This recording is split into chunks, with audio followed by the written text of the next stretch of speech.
Hello everyone, welcome to my YouTube channel. इस video में हम करने वाले हैं क्लास 6 के बच्चों के लिए उनकी वर्कशीट नंबर 35। चलिए पढ़ते हैं। सबसे पहले आप सभी अपना नाम लिखेंगे और जितनी भी डिटेल्स उसके बाद अब अपनी उसी वर्कशीट को स्टार्ट करेंगे। तो आज हम पढ़ने वाले पौधों को जानिए, विज्ञान पढ़ेंगे और ये वर्कशीट है 19 फरवरी की। तो चलिए पढ़ते हैं। तो इस वर्कशीट को हिंदी मीडियम वाले ही करेंगे। पत्तियाँ सूर्य के प्रकाश, क्लोरोफिल, पानी और कार्बन डाइऑक्साइड उपस्थिति में भोजन तैयार करते हैं। ठीक है, क्लोरोफिल क्या होता है? एक हरे रंग के पदार्थ होता है, उसको बोलते हैं क्लोरोफिल। इस प्रक्रिया को प्रकाश संश्लेषण कहते हैं। इस प्रक्रिया में ऑक्सीजन मिलती है। पत्तियां द्वारा बनाया हुआ भोजन पौधों के विभिन्न भाग में संचित होता है। ठीक है, तो आपको बोला प्रश्न 1, दी गई प्रक्रिया को पूरा कीजिए।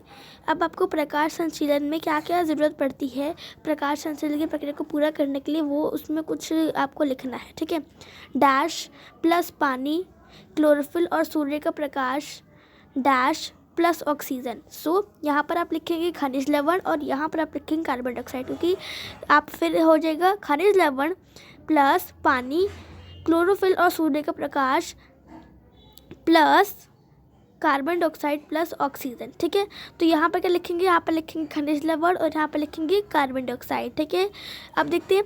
आलू भोजन को डैश के रूप में संचित करता है, श्वेतसर के रूप में संचित करता है। ठीक है, आप कुछ निम्नलिखित प्रश्नों को सही करके पुनः आपको उसको लिखना है। पहला आपसे पूछा है, तने मिट्टी से पानी और खनिज लवण को अवशोषित है। ठीक है, तो ये गलत है, तो आप इसको लिखेंगे कि क्या लिखेंगे? आप लिखेंगे जड़ें मिट्टी से पानी और खनिज लवण को अवशोषित है। ठीक है, बस तना की जगह आप जड़ लिख देंगे और ये सब पूरा जो है ये वैसे ही रहेगा। फिर पत्तियों पौधों को सीधा रखती है, तो यह गलत है। आप लिखेंगे कि तना पौधों को सीधा खड़ा रखती है। ठीक है, पत्तियों की जगह बस आप तना लिख देंगे और बाकी जो पूरा आपको वैसे ही लिखना है। उसके बाद जड़ें पत्तियों में पानी का संवहन करती है। ठीक है, यानी पहुंचाती है। तो इसमें क्या हो जाएगा? इसमें जड़े की जगह आप लिख देंगे तना पत्तियों में पानी का संवहन करती है। ठीक है, जड़े की जगह बस तना लिख दीजिए और बाकी सारा वैसे ही रहेगा। प्रश्न 2, हमारे द्वारा भोजन बनाने की प्रक्रिया पौधों की पत्तियों द्वारा भोजन बनाने की प्रक्रिया से किस प्रकार भिन्न है? आपसे ये पूछा है, तो चलिए इसका उत्तर देखते हैं। रसोई में हम उन सामग्रियों से भोजन तैयार करते हैं जो या तो पौधे या जानवर से प्राप्त होते हैं। इसके विपरीत पौधे सूर्य के प्रकाश द्वारा अपना भोजन तैयार करते हैं।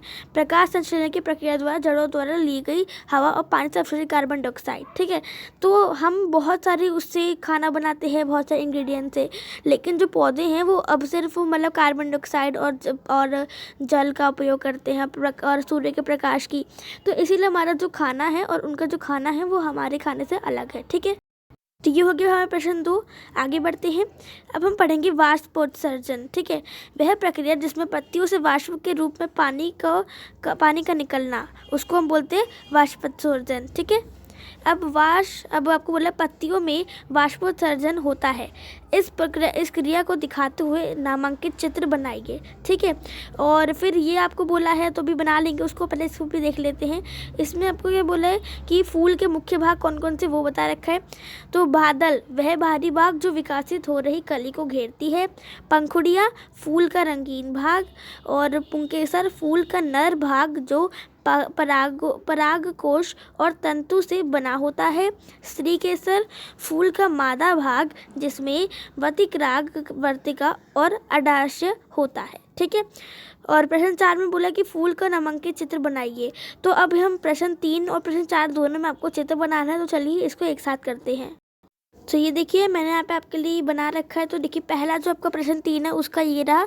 ये क्या होगा? ये हो गया आपका वाष्पोत्सर्जन। ठीक है, वाष्पोत्सर्जन में क्या होता है, जो पत्तियाँ होती है वो अपना उनको ऊपर थोड़ा थोड़ा पानी होता है जो कि क्या होता है, वो इवापोरेट हो जाता है। ठीक है, यानी वो ऊपर भाप बन के उड़ जाता है। ठीक है, तो जल का वाष्प के रूप में विसर्जन, रसोई घर, ठीक है, और जलावशपूर्ण। तो ये आपको बोल रखा है। और ये वाला देखिए इस पिक्चर में हमने बना रखा है जो फूल होता है उसके नामांकित चित्र, यानी कि ये क्या होता है और इसका ये क्या होता है। ठीक है, तो आप इसको ध्यान से करेंगे। तो इस तरह से आपको अपनी कार्यपत्रक में बना लेना है। कार्यपत्रक यहीं पे समाप्त होती है। उम्मीद करती हूँ आप सभी को वीडियो पसंद आई होगी। लाइक करिए, शेयर करिए, चैनल को सब्सक्राइब करिए, बेल आइकन दबा दीजिए। मिलते अगली वीडियो, तब तक के लिए bye bye, see you next time, stay home, stay, thanks for watching, have a nice day.